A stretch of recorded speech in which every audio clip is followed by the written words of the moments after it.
Bon, voilà, nous connaissons l'ensemble des fonctionnalités de notre classe virtuelle, on a réglé notre image, notre son.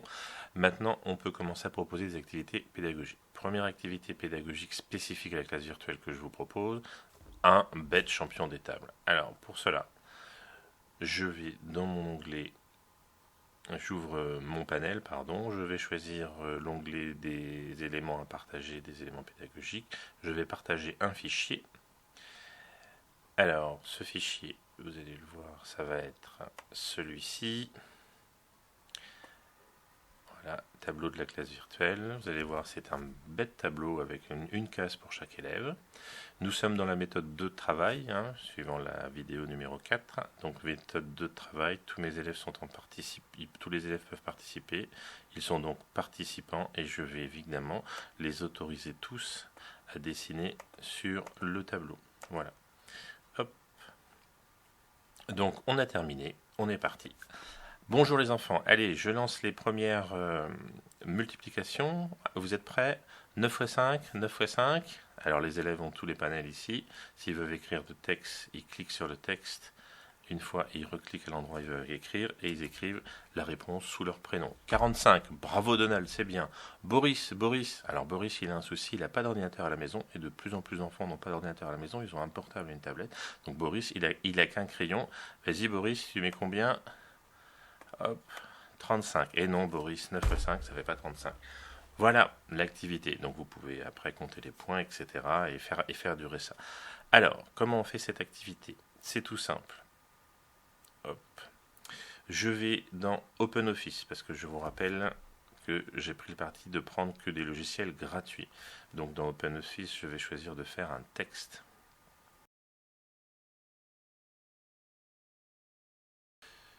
Je vais aller dans Format, Page, et je vais présenter ça en paysage.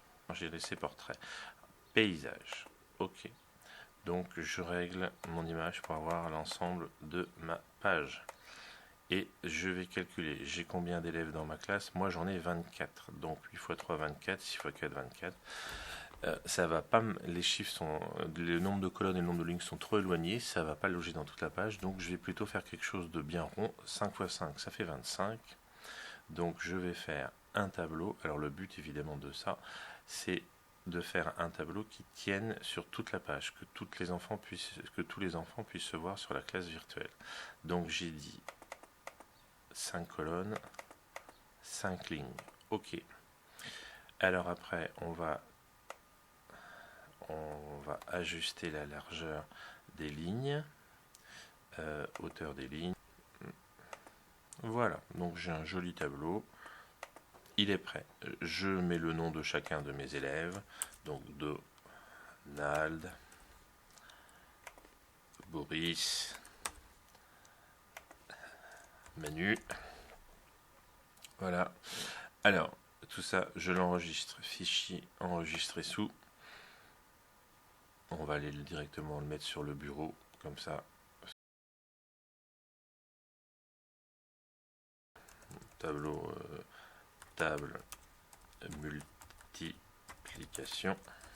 Voilà. Je fais enregistrer. Hop. C'est terminé. Maintenant, je le ferme. Je retourne sur ma classe virtuelle. Alors, de retour sur la classe virtuelle, nous allons essayer d'intégrer ce fichier pour pouvoir l'utiliser. Alors, on retourne dans le panel des activités, partager fichier, ajouter des fichiers, faites glisser des fichiers images, PowerPoint ou PDF. Ah bah oui, mais mon fichier, c'est pas un fichier image, c'est pas un fichier PowerPoint, c'est pas un fichier PDF. Donc, bon, si vous avez vu les vidéos précédentes, vous êtes un peu au courant. On va avant ça aller chercher un convertisseur d'image. Alors je veux convertir un fichier OpenOffice, c'est-à-dire ODT, en PDF. Vous voyez, il me le propose juste là, je l'ai pas mal utilisé, c'est normal. Alors, il va nous chercher un site, donc moi je me prends toujours le même, comme ça on a moins de soucis, c'est le troisième, Document Online Convert. Pour l'instant j'en suis assez content, donc je ne change pas quand je suis content des choses. Alors, Voilà, nous y sommes. Donc il demande d'aller chercher le fichier. Donc soit vous ouvrez la fenêtre, vous cliquez dessus, vous le déposez. Moi je fais ça à l'ancienne. Mon fichier, je l'ai mis sur le bureau. Donc je vais aller sur le bureau. Mon fichier, il est là. Sinon, si je l'ai perdu, qu'il y en a trop, je trie par date. Et vous voyez, il est en haut. Donc c'est moi qui ai mis la coche à côté. Je le refais. Il apparaît en bas. Je fais ouvrir. Il est en train, vous voyez ici, de le télécharger. Je démarre la conversion.